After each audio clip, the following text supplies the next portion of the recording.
70वें national film award में best Hindi film का पुरस्कार किसे दिया गया है? उत्तर है गुलमोहर। भारतीय संविधान में समानता का अधिकार कौन से अनुच्छेदों द्वारा प्रदान किया जाता है?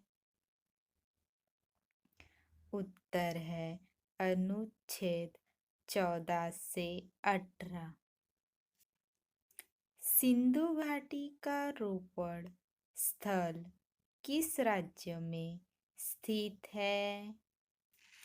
उत्तर है पंजाब। वर्ष 2024 में आईपीएल के कौन से संस्करण का आयोजन किया गया?